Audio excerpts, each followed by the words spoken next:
Hey guys, welcome to IQ Chess. Hope you're having a fantastic day and welcome to the sixth episode of the 1F4 Birds Opening Masterclass. This video in particular is focused on the Stonewall setup, which is one of the three main ways to play the Dutch or the Birds positions. We looked at the classical variation with F4, E3 and B3 in the previous videos. We also covered the variation of Leningrad, which goes F4 and we played G3, D3 and push for E4. So the third remaining is going to be the Stonewall, and this video will be focused on the Stonewall. F4, D5, Knight to F3 and G6. The reason I'm not showing something, this specific move order in particular, is because this is one of the only times when I personally play the Stonewall. So if you have watched my previous video, if not, I will link it down in the description below. You can check it out. I told that I don't really play the Leningrad variation with G3. So my main repertoire includes the classical Dutch, where you go E3 and you go B3. However, if you see in the specific variation, Black has already featured their bishop on this long diagonal. So playing B3 would not really make sense. Also, since the C pawn has not been moved yet, you cannot really play the bishop out and try to exchange because that's not a real thing at this point. So for that specific reason, the way I tackle this specific variation is to play the move D4 here. And this is the starting position of what is known as the Stonewall. Traditionally, the Stonewall is something that arises out of the D4 system. It goes to D4, something like Knight F6, let's say, for example. We can play the move E3 and bishop move B3. If Black plays C5, something like C3. And here you play the move of F4 and bring the knight out this way behind the F pawn. So this is traditionally what is known as the Stonewall attack. However, if you just come back to this position that we're looking at, this is no different basically. This is almost the same thing. We are almost there. Just a couple of moves into it, you will transpose into the previous variation even. So yeah, something like that to F6. We'll continue with the bishop to D3. Now, each of these moves have a specific purpose. That's what is the most important thing. These two pawns are supported by our E pawn. Now, the E pawn is actually called as a backward pawn. A backward pawn is a pawn that does not have any neighbor behind it. Like, this pawn is only defended by the pieces. There are no pawn in the board which is guarding our E pawn. So, generally, they are bad. However, in this case, both of these pawns are basically fighting for the E5 square. And our pieces, the bishop and soon the knight, will fight for the E4 square. At any given point, if you dominate the center very well, your chance of success is more. These two squares have been already occupied, so that leaves us with these two squares, these two critical squares, E4 and E5, to battle out for. Unlike the previous variations where we fought for the dark squares, this is going to be for the central squares. So you will see that soon. Something like C5 can be played by the opponent. And you can take actually, I will show you a variation where you can take, but I just recommend the move C3, defending the pawn. If Black were to take, we can just take back and we will use this open file for our advantage. So yeah, let's say Black castles. We'll continue with Knight BD2. Again, as I said, we are just fighting for the central squares.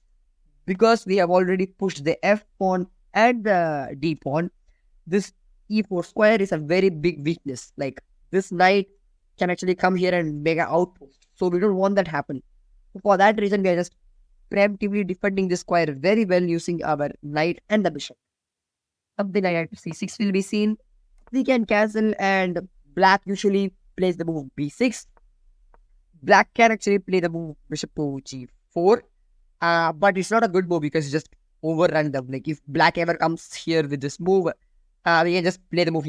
Actually, they're helping us because, if they take us, they're giving a bishop for a knight, and if they go back, why exactly did they even come in there? So yeah, for that reason, this whole bishop to G4 nonsense is not really a good idea. So something like B6 will be seen at the highest of levels. Now we will plant our knight. We have already achieved the control of the central squares.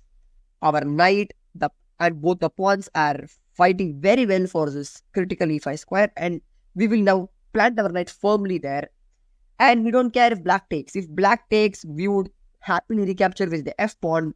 Now suddenly this knight has to depart, and then we can mobilize our pieces this way and attack here. Okay, so something like bishop to b7, and we can play the move of b3, preventing black from going c4 themselves, because we don't want our bishop to be targeted.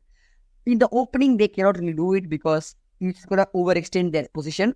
However, in the middle game, playing c4 for black is actually a good thing, because they might do it some cases and it's actually a good thing for them. So we would want to block it, so we just play the move of b3 right away. Something like e6, and just at this point is just we are way too deep, like we are like 10 moves deep. I would recommend just finishing development with something like bishop to a3 or even bishop to b2 if you want. This bishop might look dumb because it's staring at a pawn, which is staring at another pawn and a knight. However, long term, this bishop will counteract the other bishop, so it's a choice.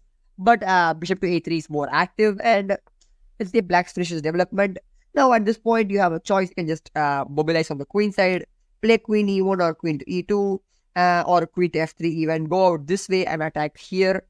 Again, if black takes us, we will take with the pawn, and then this knight, which is a critical defending piece actually. If you believe it or not, this knight is actually fighting for the h7 square. If this knight has to leave, this will become a huge weakness for black, and we can actually exploit it very well with the queen coming over and all that. So yeah, nevertheless, this specific variation is very standardized. It's been explored infinitely. If you would want to view some games, you can check it out in the databases. There will be thousands of games played by grandmasters which have reached a similar position, if not the same. So yeah, let's come back all the bit. The first deviation that we will discuss will start with this move after the move of c5. If you don't want to play the move c3, you can actually take. However, there are two critical points here. The best move by far is the move of queen to a5 check. And your opponent might actually find it. And what I recommend against this specific variation is to just calmly play knight to c3. If they take the pawn, doesn't matter to us because we won it anyway. We're just giving back the material that we took in the first place. Bishop d2, castles. When black has spent his time just bringing the queen out, making two moves, we have actually developed all of our pieces. Our king is castled. Like, we have 5 pieces out. 6, I would argue, because this queen is actually pretty active, because even though it has not moved yet, it has a lot of open lines compared to the other one. So we can just go here and our rooks will connect itself. So even though we just got checked and all that, if you just think about this, because black came off the check, we got a free developmental move. Black took us, now one more free move. So meanwhile, black is spending all their time investing in this blown center out. We have developed 4 pieces and black only has 2 pieces out. 3 if you count the queen. So yeah, they still have these 2 pieces to move, and we are well set up, to be honest. So yeah, that should be a good thing for us. Now, another thing that can happen is something like knight b d7 from the opponent. After the move d takes c5, they could play something like knight b d7 if they don't spot this move immediately. Here, I recommend the move of b4. This looks scary because if you see this knight can actually move somewhere, and suddenly our rook might even get trapped. However, objectively with the engine, actually I analyze this position in the engine because I have not played this specific variation before. I always assumed just giving away this pawn is the best idea. Play something like c3 or knight to c3 even, or maybe castle here. Just don't worry about the pawn. But if you think about this objectively, if you castle, black will capture us, and suddenly our bishop is under some pressure. So for that reason, actually the engine recommends the move b4 as one of its main choices. So I studied a bit. So here we have something like knight to e5, and we don't care. We just grab the knight, give up the rook, and queen takes d5. Now again, this bishop is just wandered off to some faraway corner of the board, and black really has to castle. There is no main choice, because if black does not castle, we will come out with knight to g5 even and just post some severe threat on their head. So they'll castle, and then we can play the move of c3. Now this move might not be the best. However, if you think about this, where the hell is this bishop going? Excuse me for a second. Like, this pawn is defended very well with their knight, so this bishop is basically staying there for a while. So black is even though black got a rook for a knight and 2 pawns, equal material, this bishop is not participating. He came inside and then we just like shut the door on his face.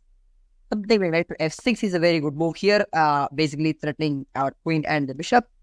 We can exchange the queens of the board and then play the move of bishop to c2, just saving our bishop. Now black cannot infiltrate here, so preemptively we have defended against that also. And then something like a5 is a very good move from the opponent. Don't take, push b5, take some space.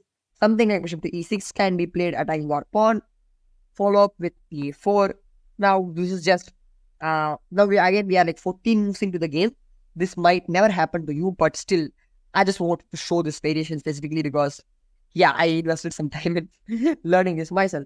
So our plan is actually quite simple, straightforward. If you want, you can actually just put the bishop here, put the king up, and our rook will suddenly see the bishop, and then black has to be accurate. The thing is, black has advantage in position. It's around minus 0.45, something like that. But black has to be accurate. If black does not know what they're doing, if they mess up, we will get a lot of advantage in the position. So for that reason, this could be something that you can play. However, I don't really believe in capturing the pawn. I always have believed in defending the pawn. So and let's come back a bit more to this position. Like black might not even wait to play the move of g6. If you like the Stonewall better than the classical setup, after the move of c5, I recommended the move e3, and then we played the move of b3 in the main video, the main variation. However, if you like this Stonewall a lot, you still can play the Stonewall setup against d5, c5, knight f3, or d5, c5, knight f6. Like, just go here, knight to c6, bishop to d3, bishop to g4. If they come at the pin, we don't really mind. c3, something like e6 from black, knight bd2. We're just following the same setup actually. If you see, this setup occurs a lot in the position. This is just what we want always. Something bishop to d6 can be played. h3, the bishop moves away, castles. Then this is just a transposing variation, as I said before. Like, this can arise out of many variations. Like, this is very similar to what we discussed with the move d4. Like, just think about it objectively speaking. Had we something like, let's say black played some move, for example, like going to c7, for example, just a random oblivious move, knight f3. This actually could occur in reality, like something like this. Black can castle long. Like, this setup can occur out of multiple other openings. So for that reason, this is actually kind of a lazy way to play according to some people. But however, I believe the Stonewall is very, very potent if you know what you're doing. So that was it for this video on the Stonewall setup. If you enjoyed this video, be sure to like the video and comment if you have any doubts or any suggestions in the description below. As always, the moves of the variations can be found in the description below. So if you want to just check it out, import it into an engine and you can analyze it yourself if you feel like doing so. Also, thank you so much guys for the support. At the time of recording, we are just at 420 subscribers. Just a day prior, we were at 400. So 20 subs a day is massive for me and I love you guys so much. So till the next video, we still are not done yet. And there are some more rare variations. Like there's something called as a Storm Gambit or the Storm Gambit with the move c4, this crazy looking variation. And then we also have something called as the Billions and Gambit. I will make one more video on these variations, just the nitty-gritties and the basics of these variations. So stay tuned for that. So till then, see you.